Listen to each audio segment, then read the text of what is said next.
네, 오늘은 추수감사주일입니다. 우리가 어떤 상황에 있을지라도 감사합니다라는 이 말을 고백할 수 있다면 나의 마음의 상황, 또 감정과 또 내가 맞닥뜨리는 그 어떤 일이 이 환기되는 달라지는 경험을 할 수 있습니다.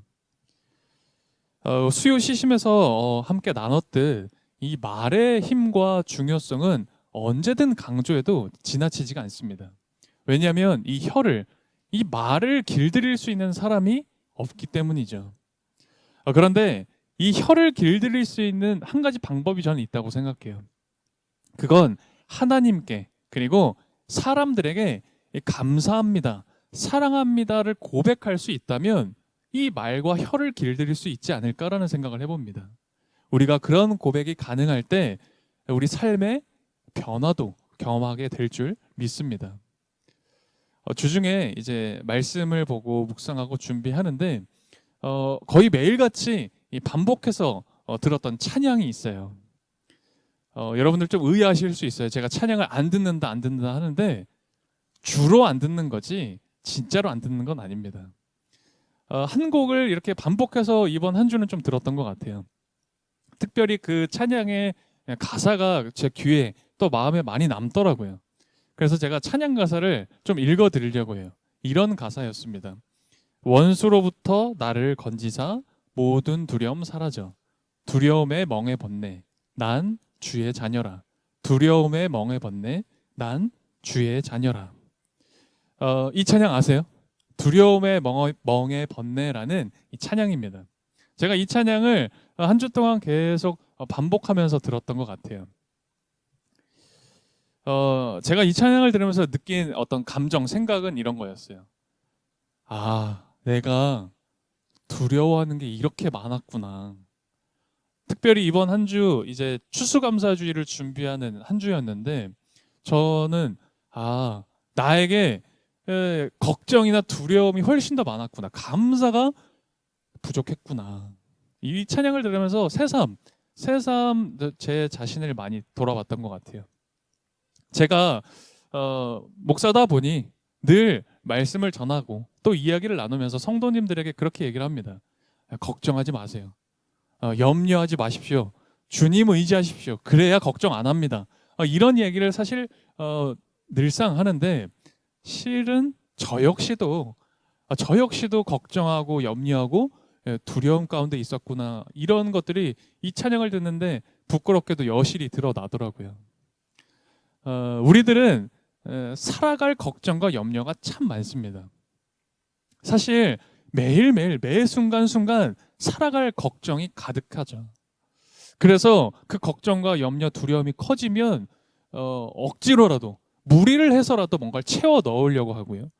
뭔가 억지로 뭔가를 해보려고 노력합니다. 이번 한 주 여러분은 어떠셨어요? 어떤 걱정과 염려 가운데 무엇을 채워 넣으려 어떻게든 그것을 무마해 보려고 애쓰셨습니까? 노력해 보셨습니까? 이번 주일 추수감사주일 감사하는 절기로 저희가 예배를 드립니다. 걱정과 근심, 염려 있으시죠?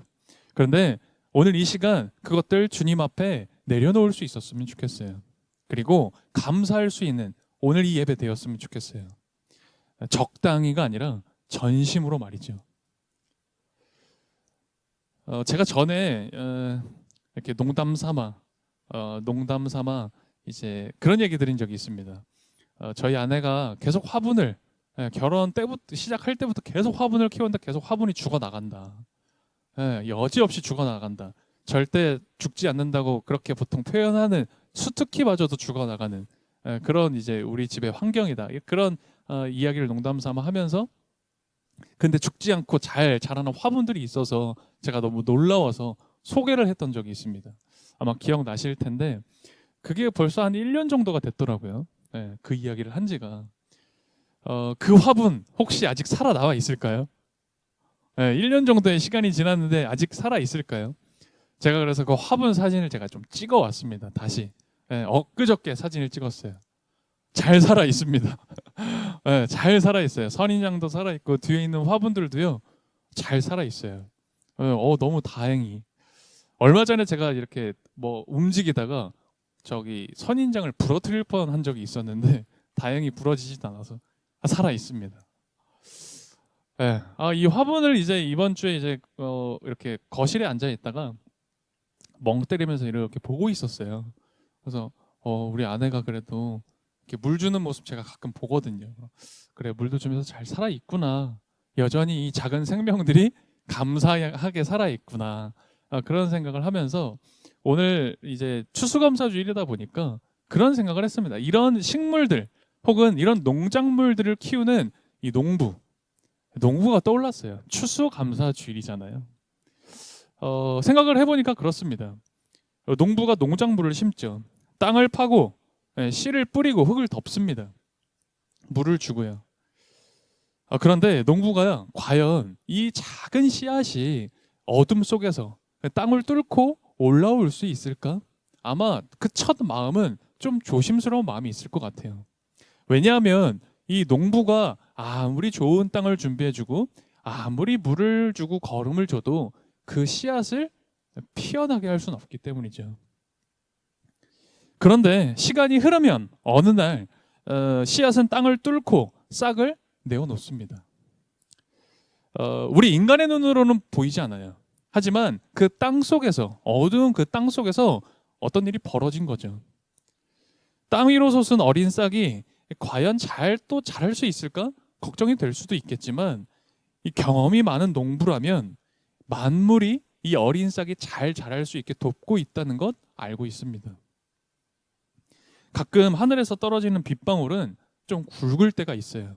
그래서 그게 가속도가 붙으면 이 어린 싹의 잎을 상하게 할 법도 한데, 그런데 이 비는 싹을 해하지 않고 뿌리와 이파리에 힘을 더해주죠. 뜨거운 태양은요, 따갑기도 합니다. 그리고 이 세상을 그렇게 비추기도 하지만 이 어린 싹이 생기를 얻게 합니다. 몸통과 줄기에 영양분을 공급하죠. 아침과 밤이라는 이런 리듬 속에서 이 싹은 햇빛도 비도 맞으며 그렇게 생기를 얻고 쉼도 얻으며 자라는 겁니다.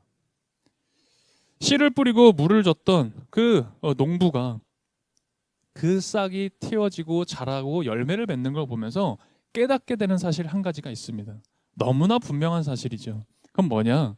농부 스스로 그 씨앗을 단 1mm도 자라게 할 수 없다라는 사실이에요. 농부는 하나님의 질서를 따라서 만물이 순환하고 생명이 자라나는 그 놀라운 신비를 농부는 목도하는 겁니다. 농부는 하나님의 명령을 받은 그 땅이 말씀에 순복해서 열매를 맺어가는 그 풍경을 농부는 목도하고 있을 뿐인 거죠. 그래서 작은 밭을 가꾸는 농부일지라도, 그리고 우리가 농사를 짓진 않으니까 작은 화분을 키울 수 있는 사람이라면 생명을 자라게 하시는, 생명을 주관하시는 그 하나님을 경험하고 목도할 수 있는 겁니다. 눈에 보이진 않지만 작은 생명을 움트게 하고 자라게 하고 결실하게 하는 그 생명을 주관하시는 하나님을 우리는 볼 수 있는 거죠. 오늘 본문을 보게 되면 디모데후서에는 말다툼하지 마라 라는 그 바울의 권면이 나옵니다. 디모데에게 이 편지를 쓰는데요, 디모데가 다니고 있는, 거기서 함께 공동체 생활하고 있는 그 교회가 에베소 교회였습니다. 그 에베소 교회에 사람들의 말다툼이 굉장히 많았던 것 같아요.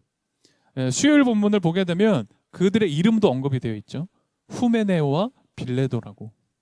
그들은 암세포 같은 사람들이라고 그렇게까지 표현할 정도로 바울은 굉장히 강하게 권면했습니다. 말다툼을 그만하라고요. 속된 잡담을 멈추라고요. 계속 싸움이 벌어졌던 거예요. 분쟁이 있었던 겁니다. 그런데 에베소 교회뿐만 아니라 사실 오늘 우리들의 교회들도 그렇고요. 이 당시 교회도 그랬던 것 같습니다. 사람들이 모이면요, 의견이 충돌하고 말다툼이 벌어지기도 하고 분쟁도 있었던 것 같아요. 이 서신서의 교회들을 보면 그렇습니다. 특별히 고린도 교회를 보게 되면 거기도 싸움이, 말다툼이 극심했던 것 같아요. 거기서는 이제 심지어 편을 갈라서 싸웠습니다. 예, 바울파가 있었고요. 아볼로파가 있었습니다. 그래서 바울이 맞다, 네 말이 맞다, 내 말이 맞다. 편을 갈라서 또 말다툼을 하는 그런 교회들에게 바울은 말다툼을 하지 말라. 그리고 그 분쟁을 멈추라. 라는 그런 권면의 이야기들을 서신서에서 계속 전하는데요. 그런데 이제 고린도 교회, 에베소 교회뿐만 아니라 그 교회의 분쟁에 대해서 권면을 할 때 굉장히 흥미로운 점이 한 가지가 있어요. 그건 뭐냐면 바울이 그들에게 권면을 하는데 한 가지 비유를 듭니다. 그 비유가 뭐냐면 밭의 비유예요. 그 부분을 한번 살펴볼 건데요. 고린도전서 3장 6절 7절 말씀입니다. 우리 6절 7절 한번 같이 읽어볼까요? 함께 읽겠습니다. 나는 심고 아볼로는 물을 주었습니다. 그러나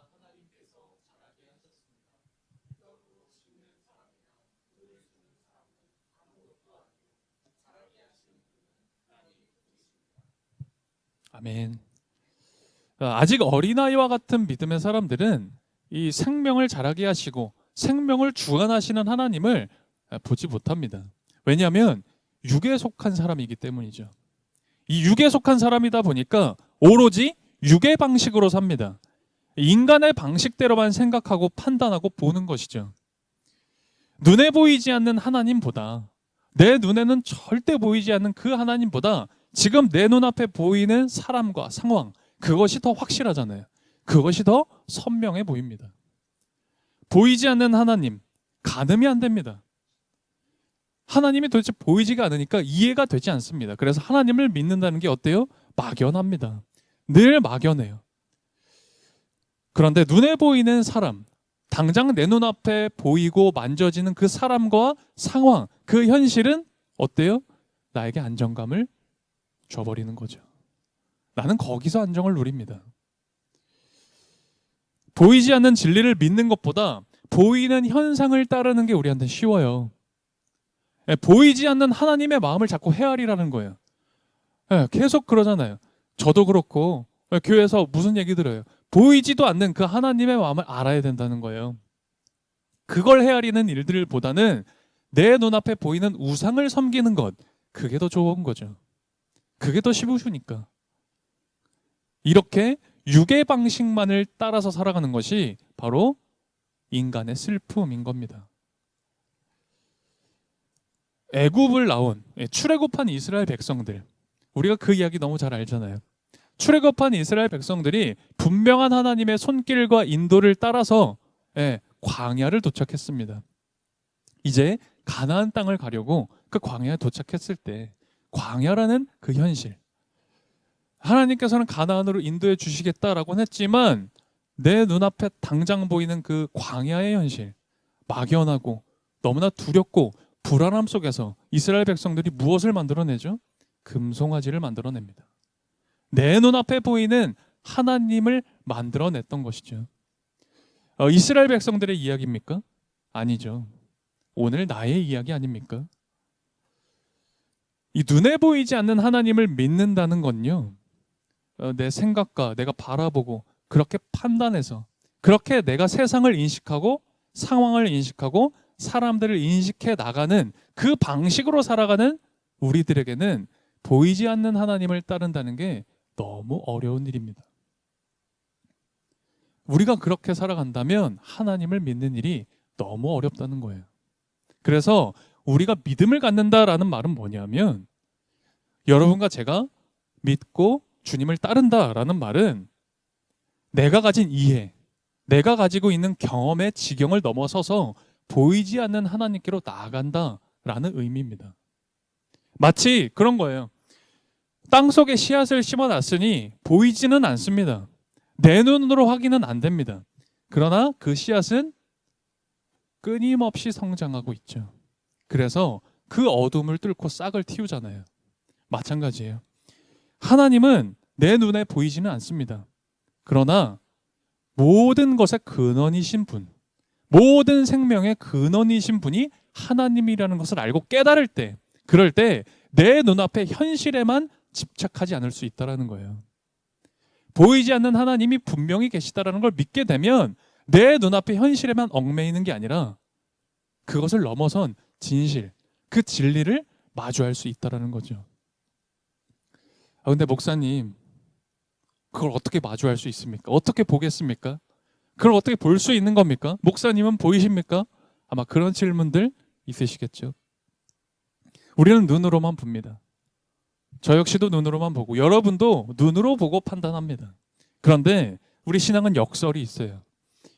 우리가 눈으로 보지만 이 눈을 감아야만 하나님 앞에 설 수 있습니다. 우리가 눈을 감아야만 하나님이 보이기 시작합니다. 이 눈을 감을 때 내가 맞다라고 생각하는 나의 그 눈을 감을 수 있을 때 우리는 하나님 앞에 서게 되고 하나님을 마주할 수 있는 것이죠. 그리고 그렇게 눈을 감고 하나님께 기도할 때, 오직 기도할 때 나라는 이 사람과 나의 현실 가운데서 하나님이 지금 어떻게 무슨 일을 하고 계시는지를, 하나님이 나를 지금 어떻게 이끌어가고 계시는지를 그제서야 목도할 수 있는 겁니다. 오늘은 추수감사주일이죠. 추수감사주일, 감사를 강요하는 날이 아닙니다. 어쩌면 우리의 추수감사주일은 지금까지 감사해야 된다. 범사에 감사해야 된다. 그리고 오늘은 더 감사해야 된다. 뭐 그렇게 듣고 그렇게 생각해 오셨는지도 모르겠습니다. 감사를 강요받는 날이 아닙니다. 또 적당히 감사할 것들을 찾아내는 날도 아닙니다. 그래, 맞아. 이 정도면 감사한 거지. 그렇게 적당히 감사하는 날이 아닙니다.